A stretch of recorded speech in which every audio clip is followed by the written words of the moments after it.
Magandang gabi po. Ako po si JC Gotinga, reporter po ako ng Rappler. Nandito po ako sa may Plaza Rizal, sa kalagitnaan ng Pasig, katapat ng simbahan, malapit din po sa palengke. At kung makikita nyo sa likod ko, katatapos lang po dito nung meeting de avance ng Giting ng Pasig. Yan ay yung slate o yung ticket ni incumbent Pasig Mayor Vico Sotto na tumatakbo for a third and law-limited final term bilang mayor. Anong ibig sabihin nun? Kung manalo siyang mayor ngayon, ito na yung huling pagkakataon niya para maging mayor dito sa Pasig.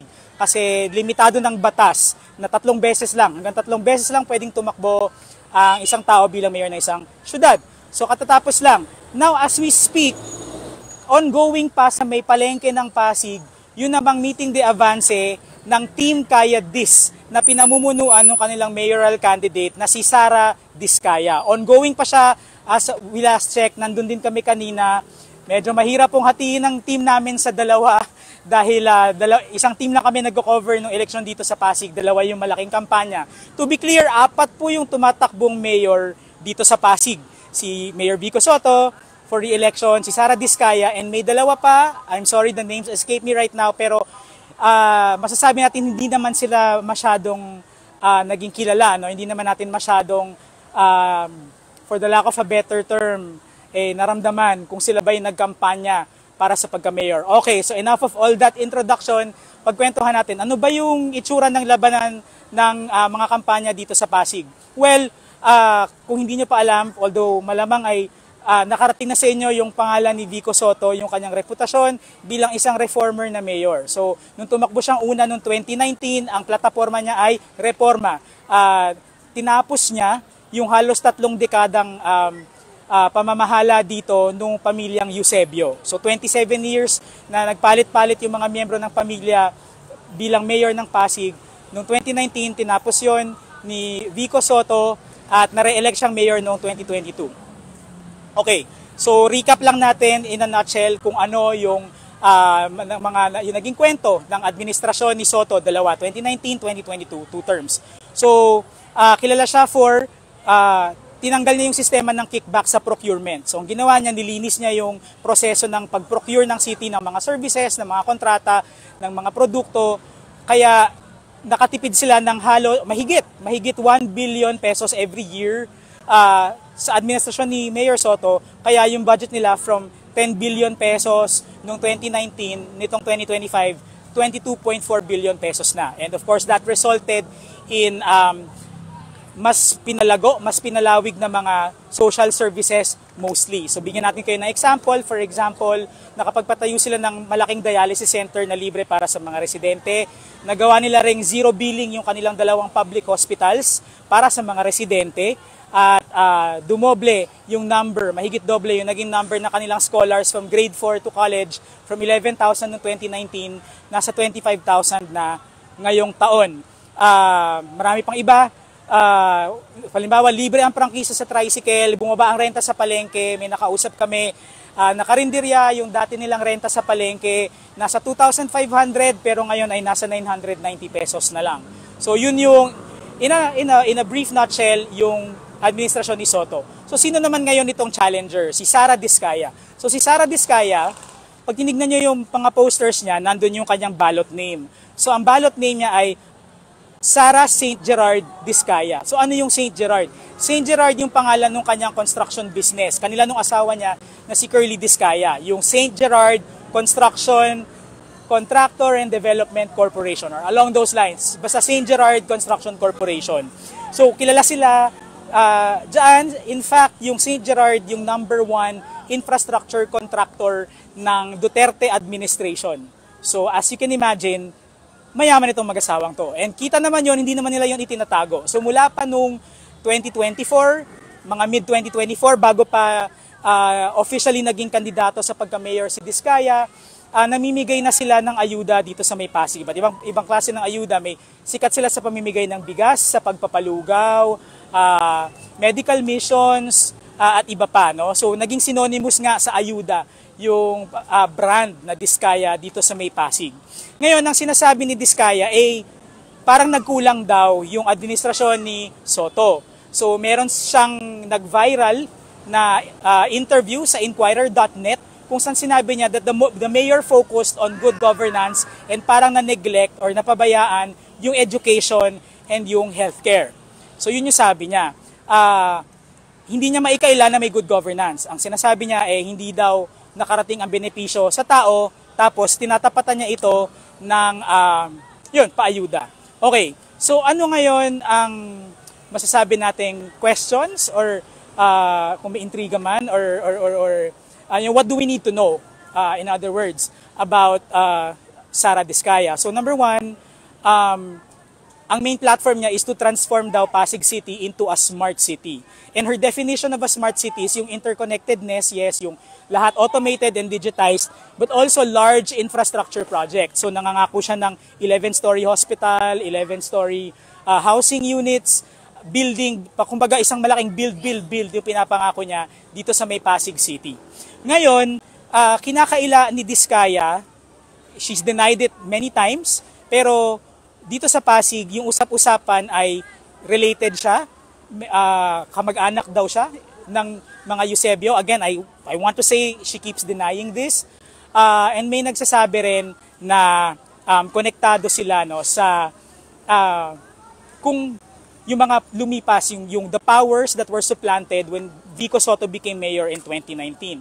So sa speech ni Mayor Sotto, medyo maririnig natin yung tones na yon. Hindi niya pinapangalanan si Diskaya, hindi niya pinapangalanan yung Team Kaya Dis, pero sinasabi niya na ang babala niya sa mga taga-Pasig ay wag na mag-backslide, wag na bumalik dun sa dating kalakaran na meron yung kickback na tinatawag na SOP. So mind you, ang tawag sa kickback noon, SOP or standard operating procedure. So kumbaga wala nang sabi-sabi, matik na yon na may kasamang kickback lahat ng kontrata. Yun, tinanggal na yon, and sinasabi ni Sotto, wag nang bumalik sa ganon.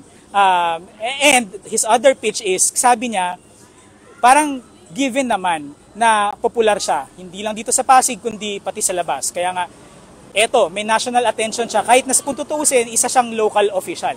Sa Pasig lang naman siya politiko. Okay, so ano yung sinasabi ko? Ayun,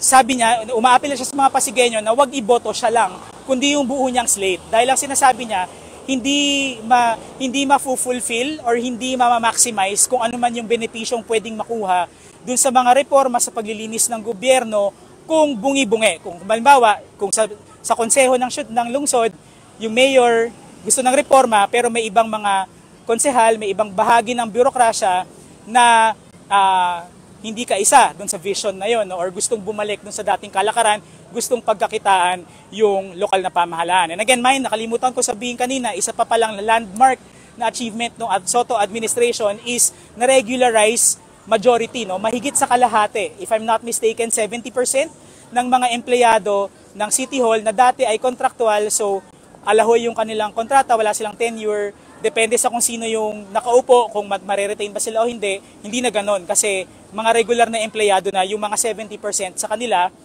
dahil nga sa pag-aayos dun sa burokrasya na ginawa ni Sotto. So okay, back to the point, So, Sara Diskaya, St. Gerard. So ang pinapromise ni Sara Diskaya is parang instant gratification. Ito, bigyan namin kayo ng lahat ng lunas, pagkain, gamot, lahat libre, parang kumbaga malaparaiso yung buhay sa Pasig. Ngayon, ang pinopoint out ni Sotto, madaling mangako ng ganon. Pero, paano mo gagawin yon kung hindi mo aayusin paano yung makinarya sa loob ng lokal na pamahalaan? Okay, so other things na kailangan malaman natin tungkol dito sa kay Sara Diskaya, kung in case you missed it, napabalita siya nung bandang August, September last year kasi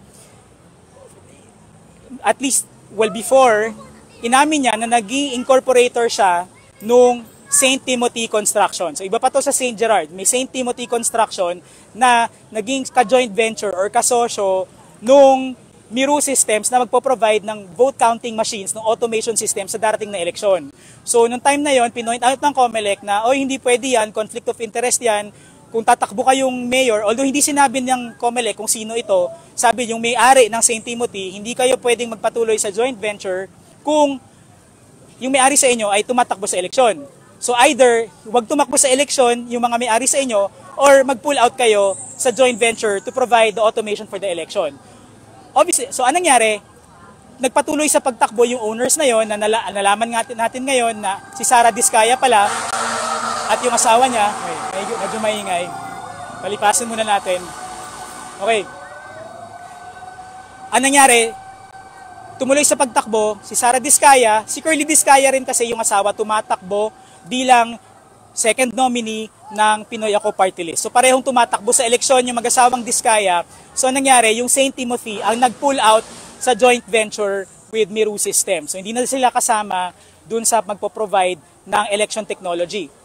And sa isang statement sa Rappler, diniin ni Diskaya na wala na raw silang connection sa St. Timothy. Na noong 2018 pa daw sila nag-divest from St. Timothy. So she's saying wala na siyang conflict of interest when it comes to the election, the technology that will be provided for the election. Alright, so another thing, baka familiar din kayo, yung St. Gerard ay yung noong January 2024 ay nag-viral dahil in-inspect ni Mayor Soto yung kanilang compound dito sa may barangay Bambang and napag-alaman, nadiskubre, sorry, may dumadaan pong malakas yung tunog. Okay. It turned out na may mga construction yung St. Gerard na wala pa yung permit from City Hall or hindi kompleto yung permit. For example, ang permit sabi 4 floors, pero yung tumayong building ay mahigit 4 floors. May 5th floor or mas mataas pa. So nag-viral yun. And to many of us, doon natin unang narinig, doon natin napansin or nakita na may is-isan itong St. Gerard, yung mga Diskaya through St. Gerard, tsaka si Mayor Soto. Ngayon, kaming Rappler, in-inspect din namin, nag-investigate din kami kasi pag tinignan nyo yung social media posts ni Sara Diskaya, maraming inauthentic behavior, maraming, sabihin na natin, parang troll behavior, mga nagko-comment na halos pare-pareho yung tema, pare-pareho yung sinasabi, and then also na pag tinignan nyo yung mga may-ari ng account, mga 10 lang yung friends nila or bagong create yung account nila. So, inaral yan ng sister company ng Rappler na ang pangalan ay Nerve. And nakita nga na maraming inauthentic behavior dun sa mga pages or posts ng mga Diskaya or mga pages, posts, vlogs na pabor sa kanila. So, isa rin yun sa feature ng kampanya ni Diskaya, no, na marami siyang vloggers na nakapaligid sa kanya at doon niya napapakalat yung kanyang mensahe, nabobroadcast yung kanyang mga aktibidad sa social media. Ngayon, gaya ng title nitong video na to nakalagay dyan, contrast. So bakit? Kasi dito sa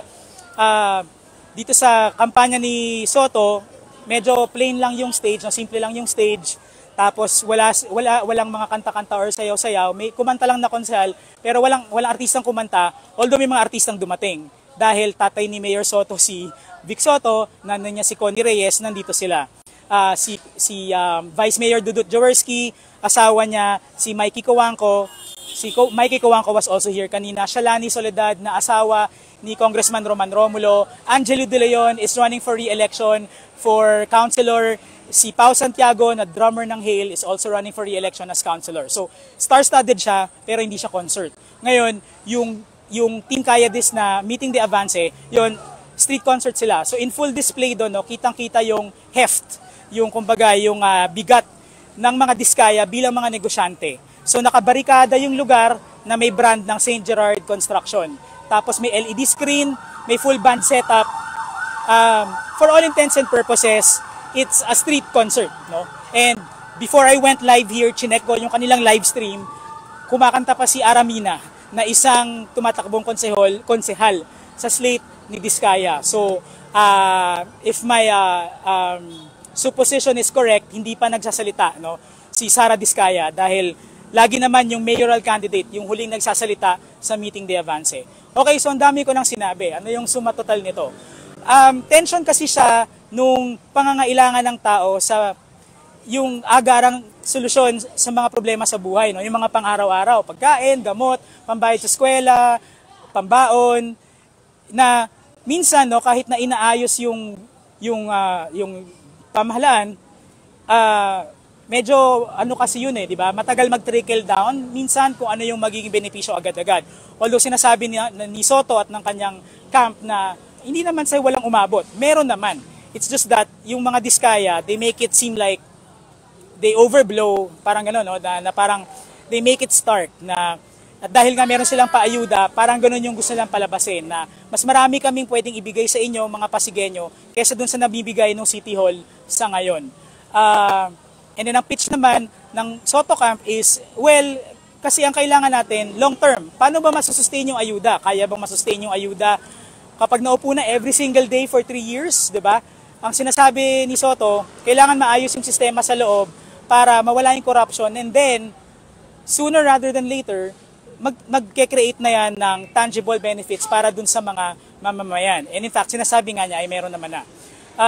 Okay, backtrack din tayo earlier today kasi balita rin kanina na merong isang dating empleyado ng City Hall na nagsampa, no, nag-file ng petition para i-disqualify si Vico Soto sa pagtakbo sa mayor dahil daw umano sa vote buying. Anong akusasyon niya?